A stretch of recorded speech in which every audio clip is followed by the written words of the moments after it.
This is Join Us in France, episode 232.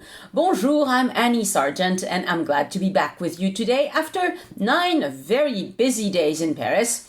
Well, I was only supposed to be in Paris for 8 days, but then France happened. I will tell you more about that after the interview.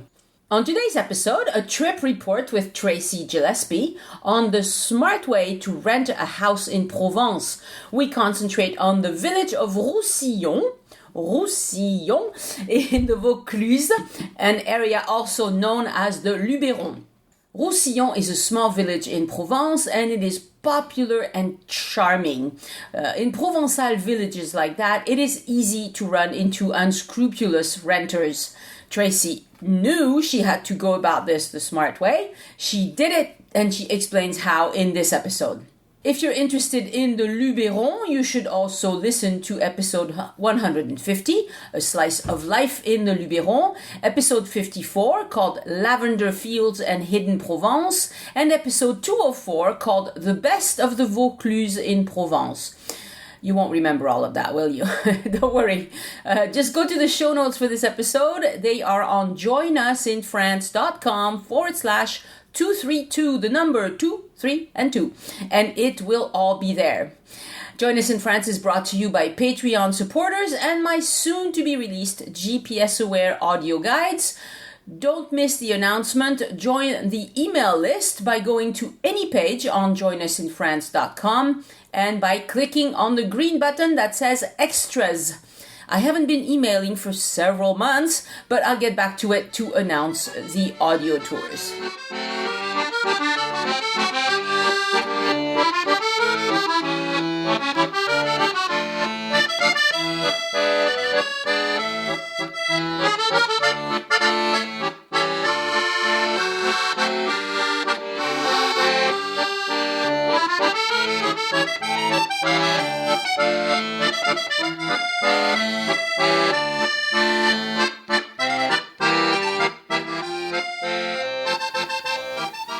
Bonjour, Tracy, and welcome to Join Us in France. Bonjour, Annie. I am so thrilled to be on your podcast today. This is exciting. I am very happy to have you too, because we're going to talk about a lovely part of France. You had a lovely visit to the Luberon, and so I want to hear all about it.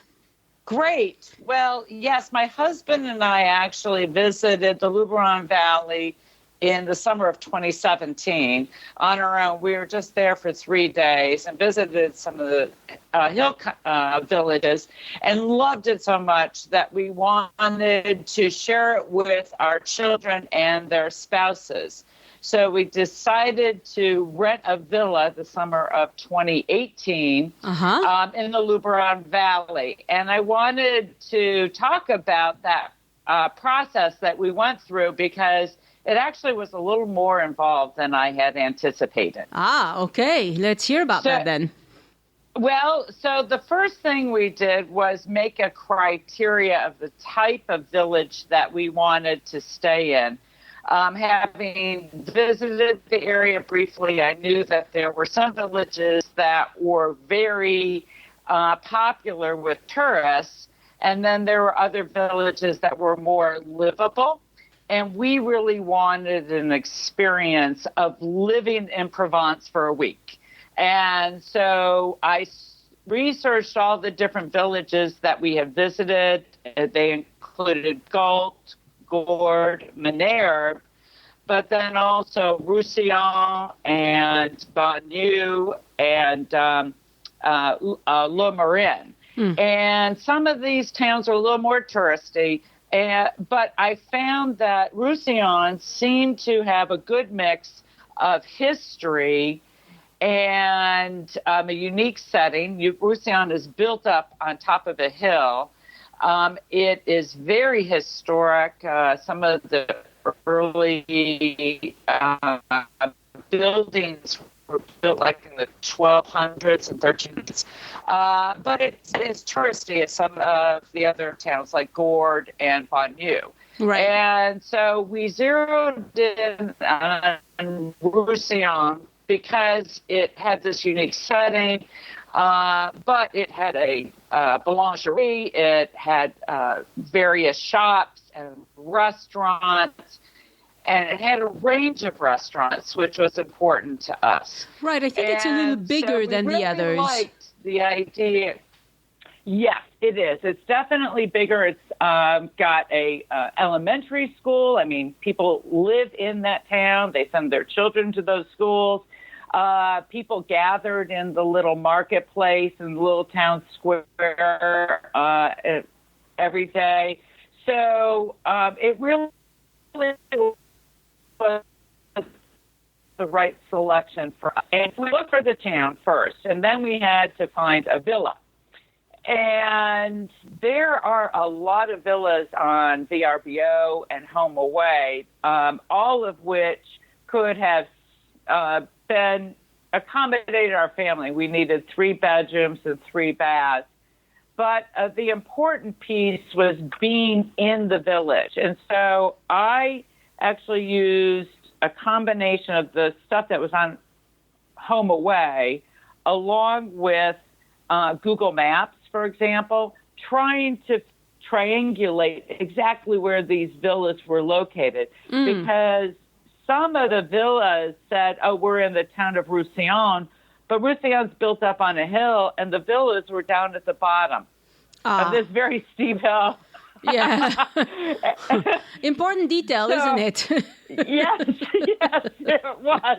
And so the idea of walking into town all the way uphill would have been a problem. Yeah. So we ended up finding a villa that we really loved.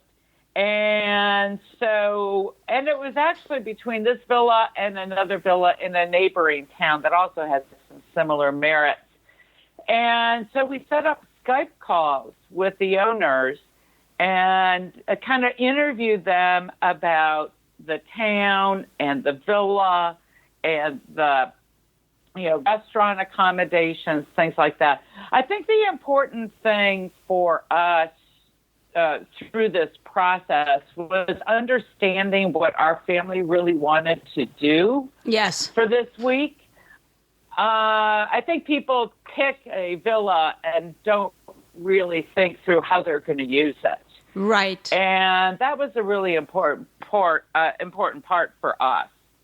I agree. It's best to define as much as you can, define what it is that you're looking for, and then you have a good chance of finding it. But if you don't know, you just want something, you might be, you might like it and you might not.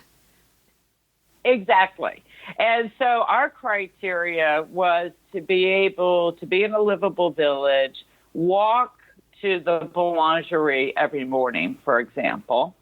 We wanted a pool because we understood that the area can get quite warm. Yes. in June and July.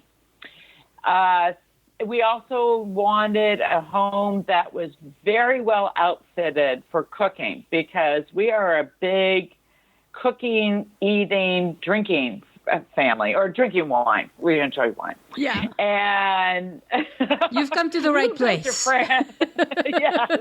Who goes to France and doesn't like food and wine?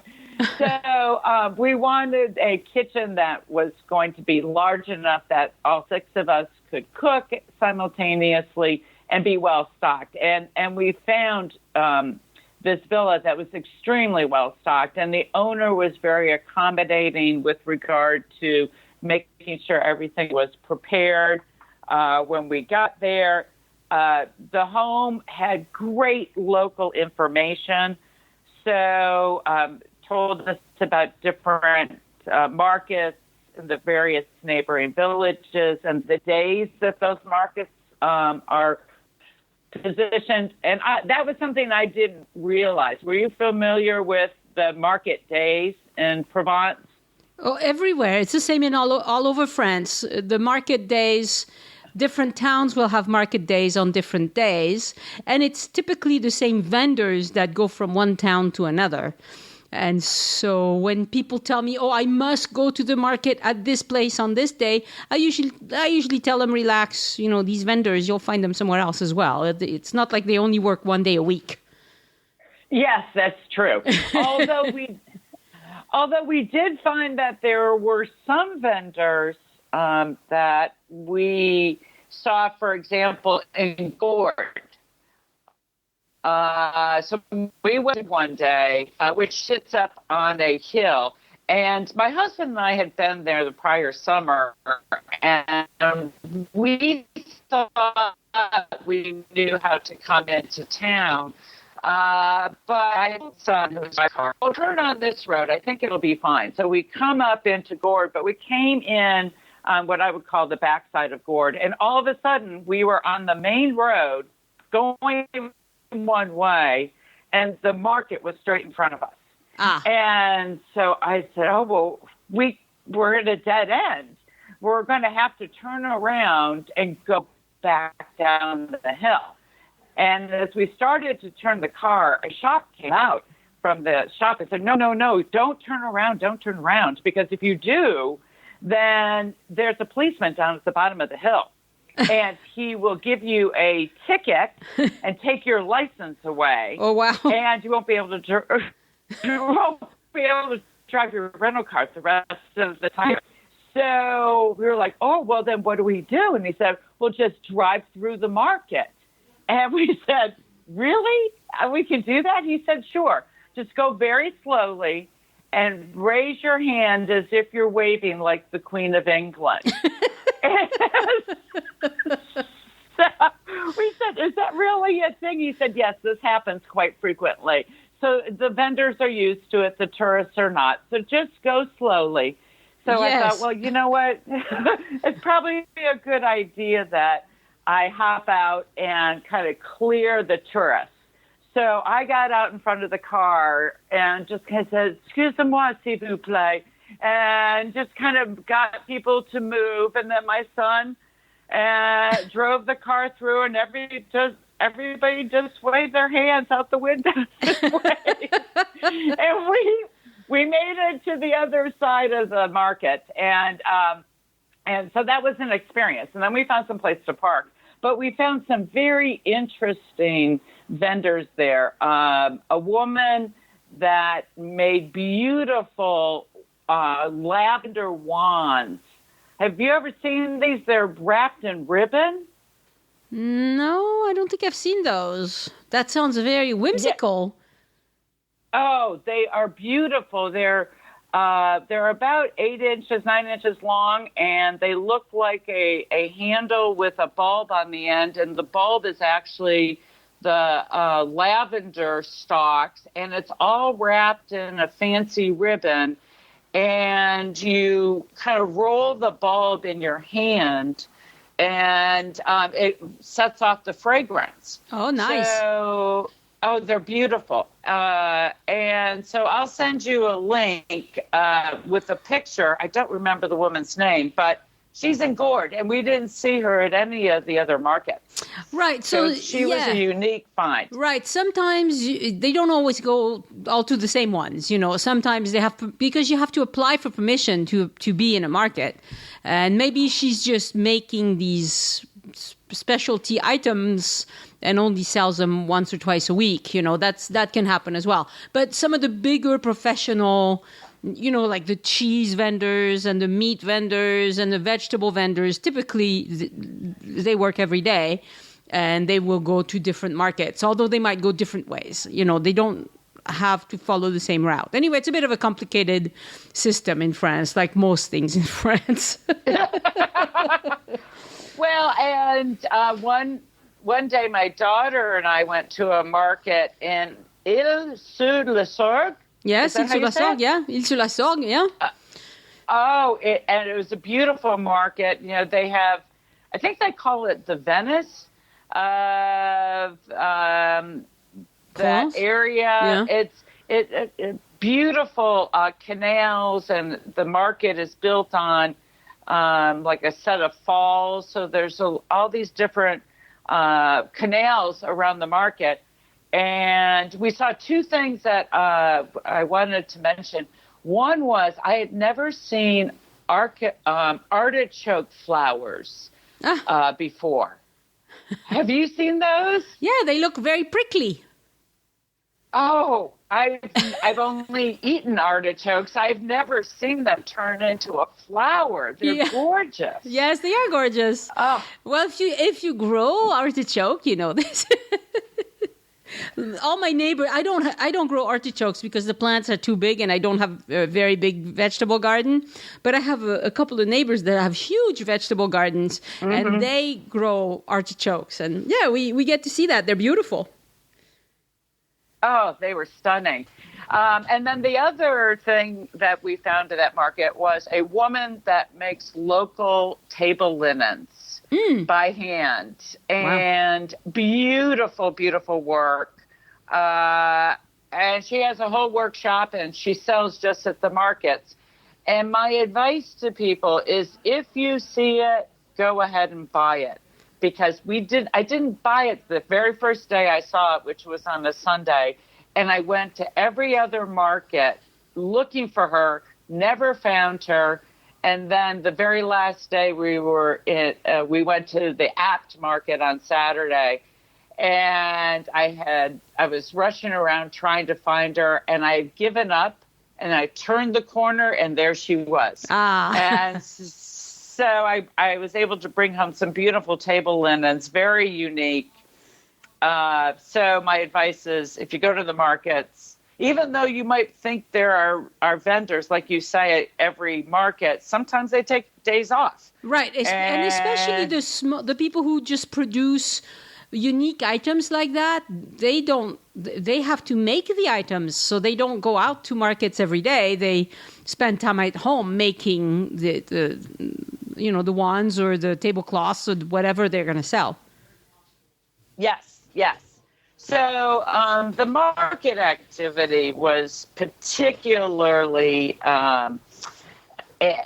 magical to us because we were not just buying things to take home, but also we were buying the provisions for cooking every day. Right. So in our town of Roussillon, we had a wonderful boulangerie, and I've heard other people on your show talk about the fabulous French pizza, and I couldn't believe it was true, but having had it at that boulangerie, it was amazing. So the French really know how to make pizza. So what's the name of the boulangerie? Do you remember? It was just a boulangerie. Is there just one in Roussillon? Yes, just one. Oh, just the one? Okay. Yes. All right, so then just go to the boulangerie in Roussillon and have some pizza. Oh, it was outstanding. So we would buy, in fact, every morning, my tradition is to get up and do a power walk at 6 a.m. So I was the first one up every morning. I would power walk through town, and it was a beautiful sunny day every day. And the town was just coming alive. The marketplace, people were just putting out their wares and their flowers, and it was so nice. Sweet. After a couple, people knew who I was. They would say, "Oh, bonjour, madame." Yeah. Oh, it was just wonderful. That's great. And so I'd go to the market. I'd go to the boulangerie rather, and pick up our provisions for the day: pizza and bread and pastries and things. And then we would go to the local markets and buy the provisions for the day, the cheeses and produce. And there was a butcher also in Roussillon. So we bought roast chicken from him or other things to make. And so we would make a big meal every day at our villa and then eat out for the dinner or the lunch that we didn't cook in. So we have great memories of just all the bounty that is in Provence. That's a great way to do it because you get to taste both the restaurant food and to cook locally. So that's wonderful. Yes, it really was. And speaking of cooking, we actually went to a cooking school at Aix-en-Provence. Wow. And so I sent you a link to that. Her name is Matilda. And I found her on the internet just Googling cooking schools in Provence. But she does a very fine job. Highly recommend her. We met in Aix-en-Provence, which was a much bigger town than I had thought. Oh, yeah, it's a city. It's a university. They have a university. They have hospitals. It's a big place. It's a very big place, and we didn't quite realize that until we were looking for a parking place. But we eventually settled in and met with her in the town village or the town square, and we went on a market tour with her. And so she showed us some very local purveyors and gave us some very unique tips on how to spot a local purveyor versus somebody that's more kind of a reseller. Right. Because you have the farmers who bring their own vegetables and fruits, and you have the ones who just buy stuff from Spain and resell it. Yes. And so she told us to look for purveyors that had a limited quantity or limited variety, rather, of produce. Those were most likely the local farmers. Absolutely. And their stuff isn't going to look quite as nice.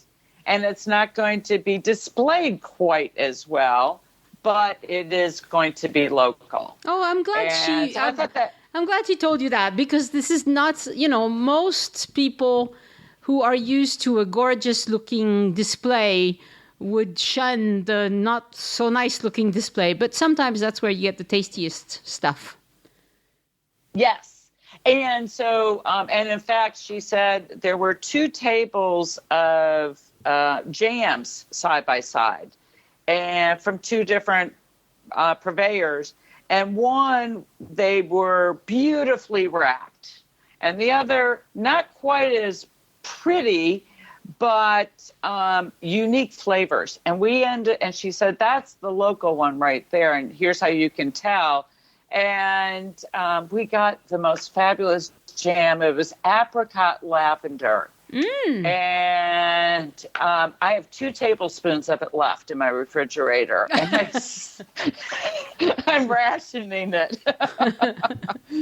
So we loved the market tour, and we bought the provisions for our lunch, and then we brought it back to her cooking school and actually cooked a 3-course meal. So there were 6 of us and then another family of 4 people. And she gave us all the recipes, and it was just a wonderful meal. I learned some things that I cook a lot. And so I thought, I'm very familiar with various techniques. And I learned so much from that cooking class that I didn't know. Huh, that's great. Yeah. So another place that we went to I wanted to mention is Chateau Lacoste, which is a winery and art installation not too far from Aix-en-Provence. And I sent you a link to that. I highly recommend it. My husband and I went there in 2017, and we went back and took the kids 2018. And it's probably one of the most unique winery setups I've ever been to. Are you familiar with it? Not that one, nope. So this gentleman bought this winery when it was established, but not very commercialized. And he broadened out the winery and built some new vineyards and so forth. But then he also took all this extra land he had and invited artists from around the world to create unique art installations that are mostly sculpture. So they're all outside. So it's a giant walking tour. So you walk around the vineyards and through these art installations. It could take about 4 hours to see all the installations. Yes, it is. There are Calder mobiles there. There are Argentinian sculptures, fascinating stuff. There's Japanese, Gehring, that designed the museum in LA. He designed there's a music venue there that he designed. It is fascinating. Huh. And so would that be a good place for younger kids? Yes, because the kids can run around. In fact, we saw a lot of families visiting. Okay. Local families, actually. We were there, I think on a Sunday. And it seemed like a lot of local people were there on an outing. Oh. And, yeah. So is there a charge just to visit, or do they just think you might buy some wine and that's good enough? There is a charge to visit and walk through the installation, but it's maybe 10 or 12 euros. Okay. It's not extreme. And they have several restaurants there. They have a very casual restaurant, quite nice, like a little garden bistro that you can get sandwiches and ice cream and so forth. And then they have a gourmet restaurant, which overlooks a reflecting pond and the vineyards. It's just stunning. And beautiful, beautiful luncheon menus. So I highly recommend it. It's a special occasion type of lunch. Right. But it's very, very memorable. It sounds very posh. It is very posh, I do have to say. Right. Yeah, because I'm from the Southwest, where our wineries are like, some of these places look like a garage that somebody made. They built tables inside of a garage or something. I mean, some of them are truly. They will open the doors to the public, but it's truly, truly nothing much to look at. This one sounds like it's very nice, very nice. Yes. Well, and actually we had a very similar local winery down at the bottom of the hill in Roussillon that sold local rosés that were absolutely fabulous, but it was local. It was kind of a renovated garage. Right. So I know exactly what you're talking about. Yeah, we have those too, yes. Yeah. So one other thing that my son-in-law did, he's a big mountain biker and road cyclist. Mm-hmm. And I know I've always heard, the roads in Provence, you have to watch out for the cyclists. And so because it's just so popular there. And he rented a bike and went cycling every morning, about 40, 50 miles. And he said it was some of the best cycling he's ever done. Of course. The trails were so well marked. The motorists yielded to the cyclists. I mean, it really is a real culture there. Right. We're used to this. There's always the jerks who don't pay attention and, almost run over the cyclists. But most drivers will be careful because we have them all the time. And we have families going on little cycling trips together. And you definitely don't want to run kids over. So, yeah, we pay attention because they're everywhere.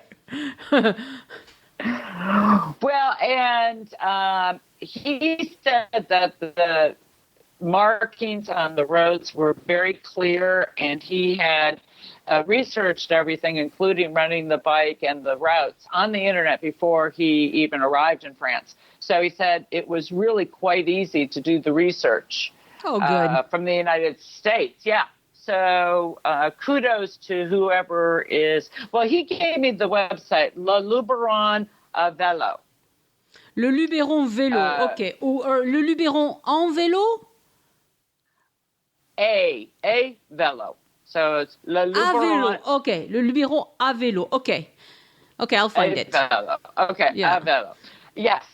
And so he recommended that for the whole Luberon Valley, which he covered in the course of a week. Yes. The one last thing that my family recommended was one day we did a rest day at the villa. So it's very tempting to get up every morning and go say, okay, where are we going to go today? Let's go here. Let's go there. One day we went to Ponte Gard, based on your recommendation, Annie. And you did a podcast on that. It was quite helpful, and we loved it. Mm-hmm. But going to the markets and to the winery and Ponte Gard and all these different things, one day we said, you know what, let's just stay here and enjoy this villa. And we had such a magnificent view, and the days were so beautiful. We had that gorgeous pool and that great pizza from the local boulangerie. What else do you need? And we bought a case of rosé from the little winery down the hill. We had everything. And so we spent the day at the villa, and everybody said that was one of their favorite days, was just really enjoying that town. Yeah, so, that sounds lovely. That sounds very French. It was. Do nothing once in a while. Speaking of very French, I have to tell you two things that were complete surprises and so Provençal village.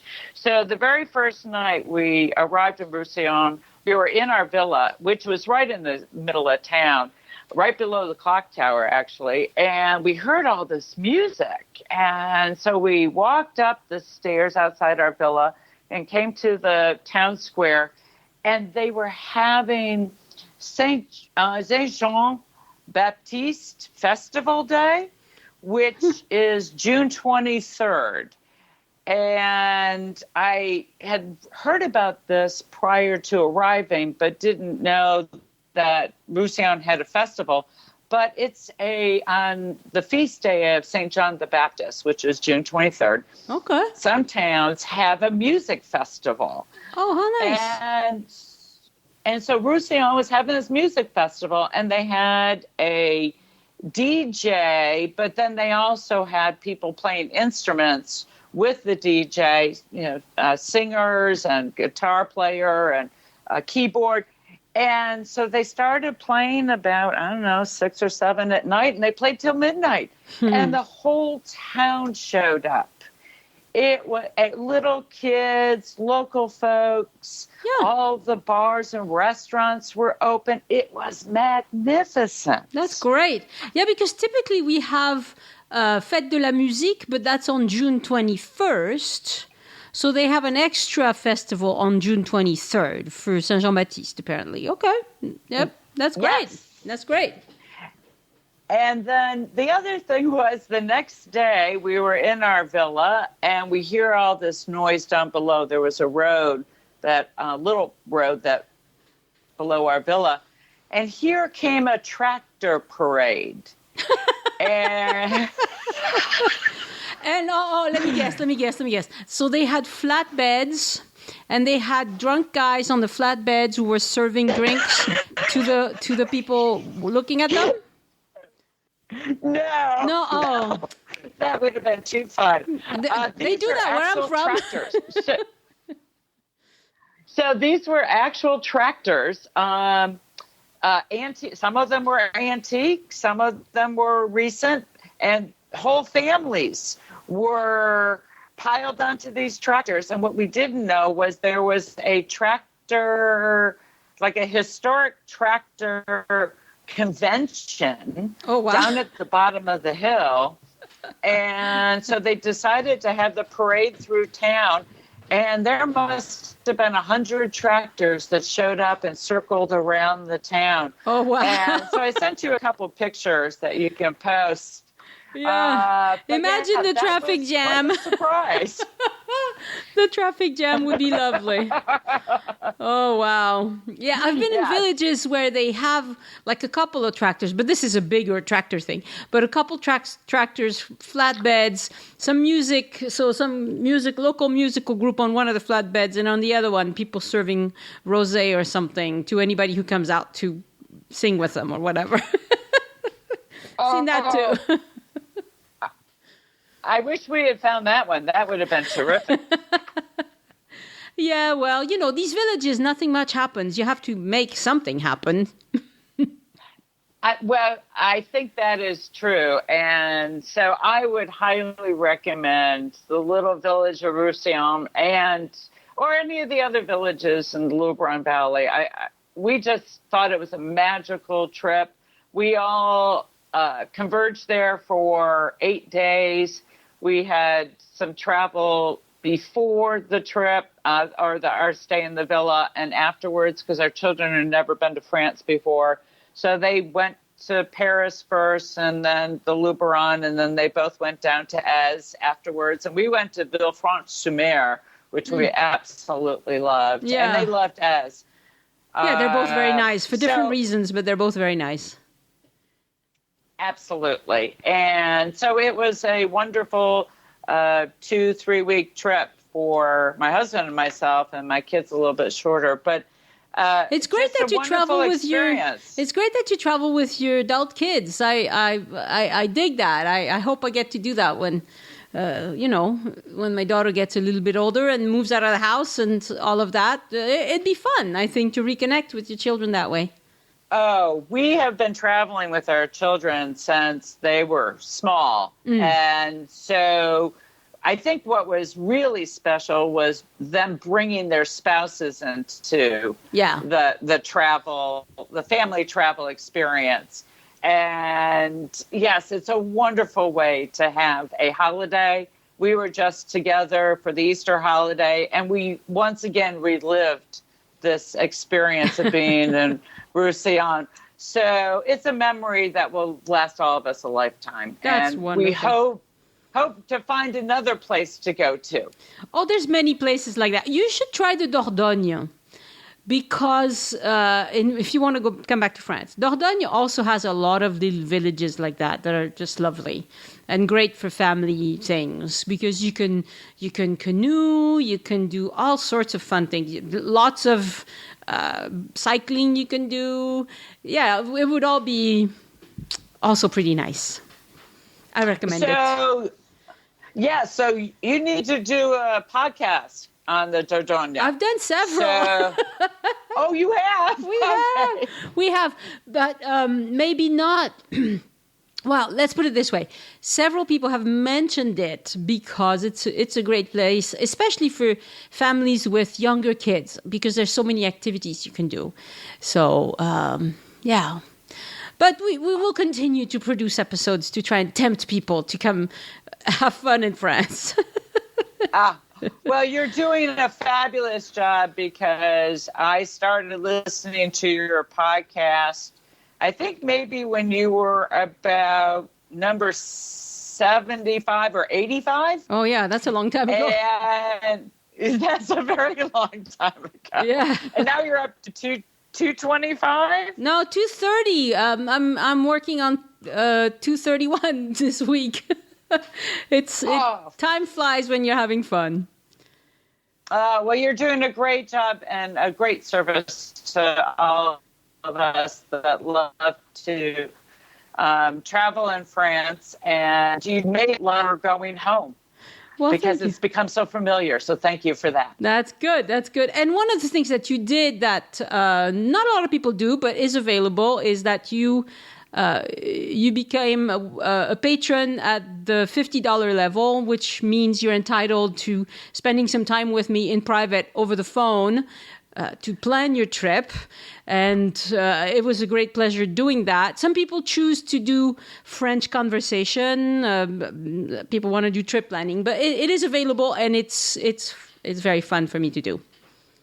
Well, and it was extremely helpful to my husband and myself as we were thinking about timing across, because we were going to so many places. We went to Loire, Burgundy, Roussillon, and then Villefranche-sur-Mer. Yeah. So your advice about how long it really took and how much time you really want to spend in these places was very helpful.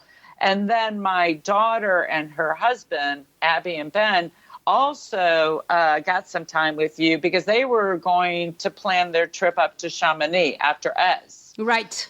And so they really appreciated that time. And we tried to schedule Andrew and Amanda, but we didn't have enough time. We ran out of time before the trip. So to the folks that are listening, everybody really enjoyed having the opportunity to speak with you directly. It's well worth the financial commitment. Well, thank you very much. Well, thank you so much for coming on the show today. Do you have any last words of wisdom, or did we cover everything? I think the last word of wisdom is if you're going to run a house or a villa, particularly in Provence, think about what you want to do there and pick some home that is going to reflect your family's needs. I think that was the number one thing that I spent a lot of time doing, and it really paid off in spades. So that's what I would recommend. Driving, the difficulty of driving yourselves around, would you say that was like on a scale of 1 to 10, 1 being easy, 10 being very difficult? What would you say? 1. Okay. Very, very, which leads me to one criteria in these villas. If you're going to get a villa in town, make sure you get parking sufficient for the number of cars you have. We had 2 cars and the garage only held 1, so we had to get a parking pass from the owner to park in the village lot. That was very important. Yeah, you need to. You need to know these things. Yeah, because parking in Provence can be very, very difficult, especially if you're in the village. Yes. Yeah, that can be a problem. Well, they had specific parking just for village residents.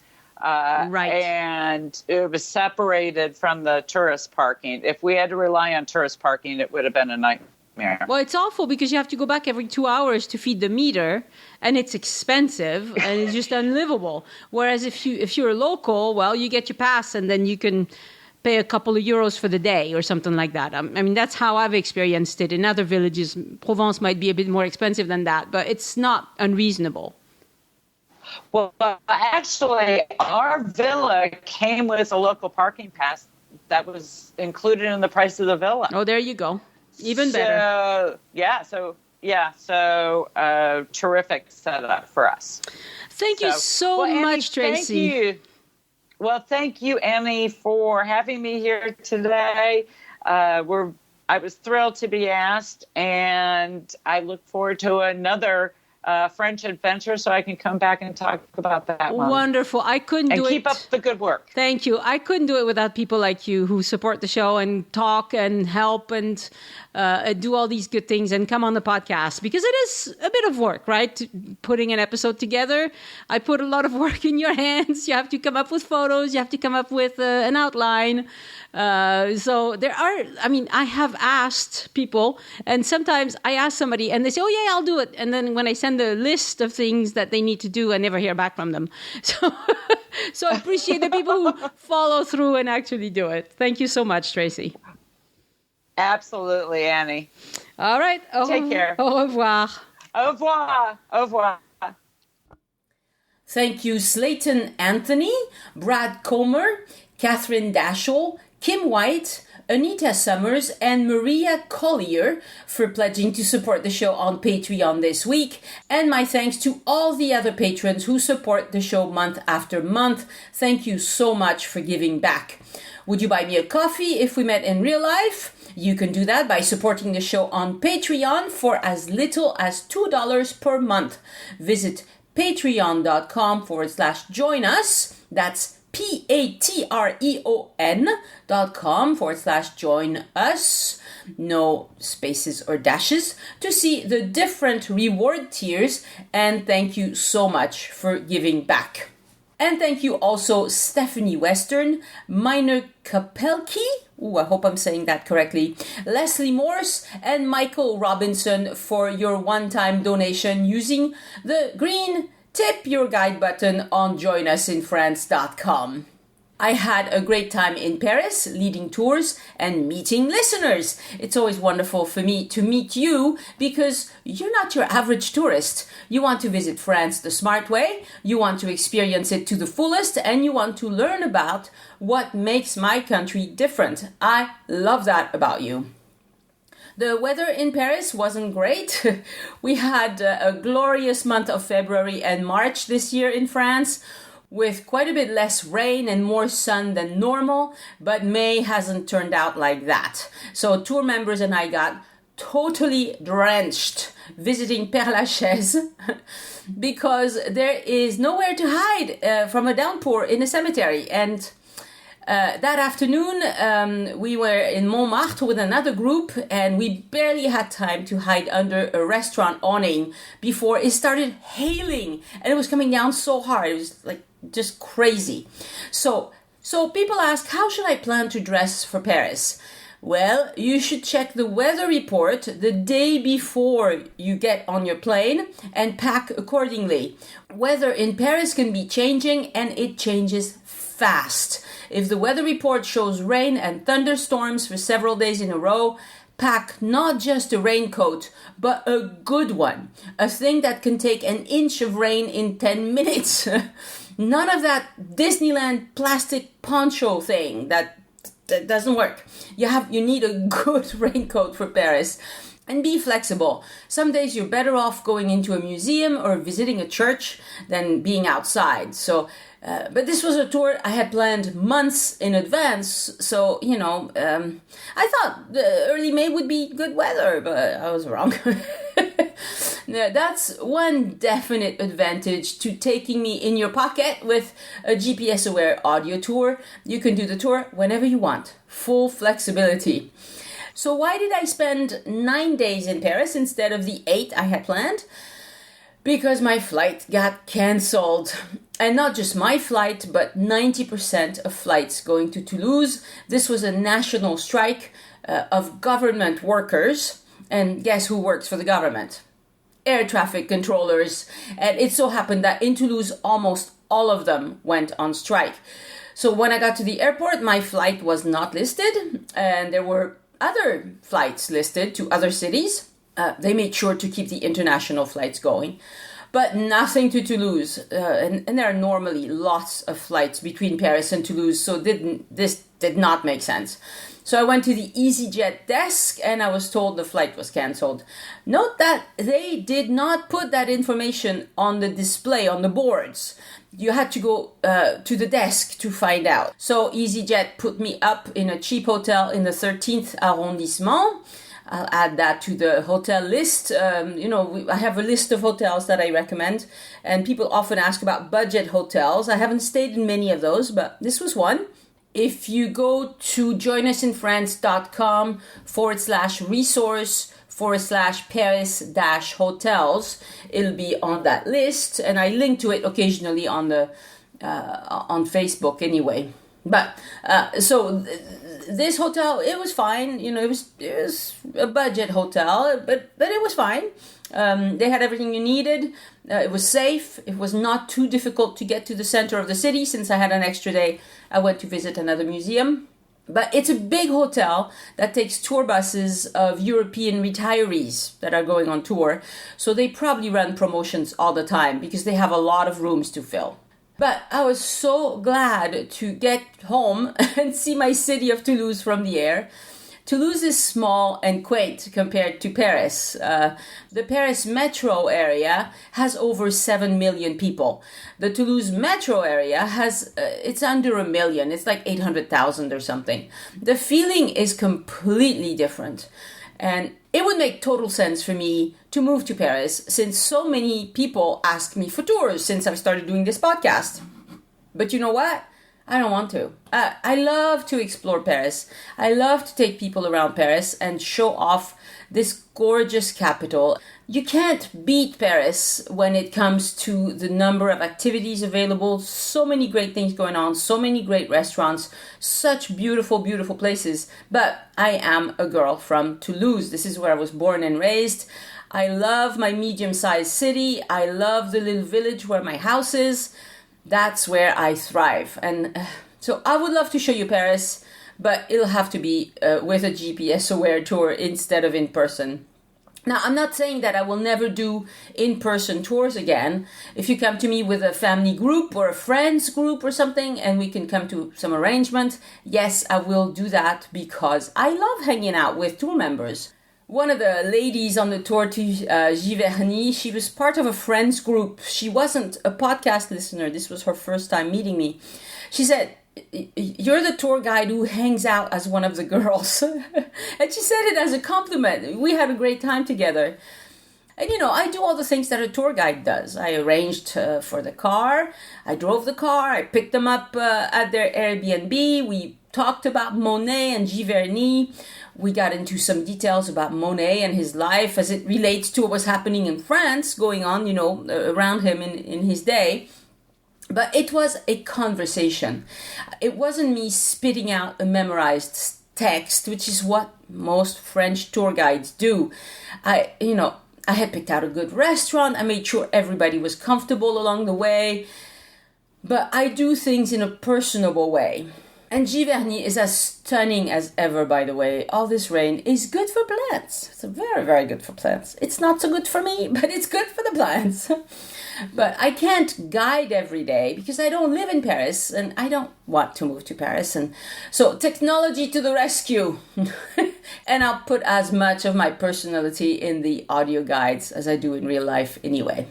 As you know, because you're listening to me right now, you can hear Join Us in France anywhere you get your podcasts. But if you want to help other people listen to the show to prepare their own trip to France, tell them that they can listen on Pandora, Spotify, Alexa, Google Home, YouTube, Apple Podcasts, Google Podcasts, and of course on joinusinfrance.com as well.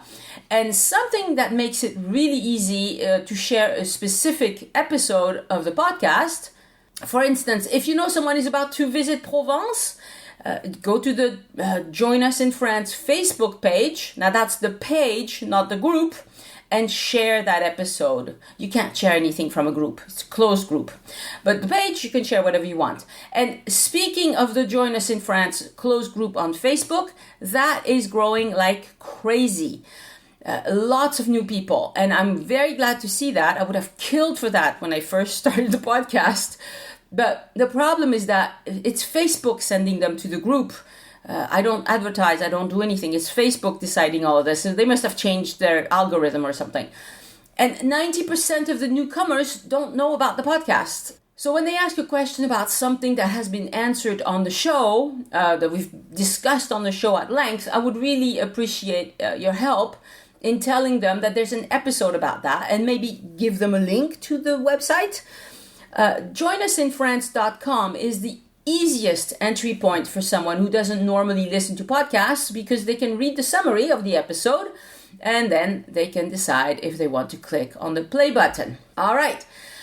That's going to do it for me today. Send questions or feedback to Annie at joinusinfrance.com. Have a great week of trip planning. Have a great vacation if you're in France. And I will talk to you next Sunday. Au revoir. The Join Us in France Travel Podcast is written and produced by Annie Sargent and copyright 2019 by Addicted to France. It is released under a Creative Commons Attribution, Non-Commercial, No Derivatives license.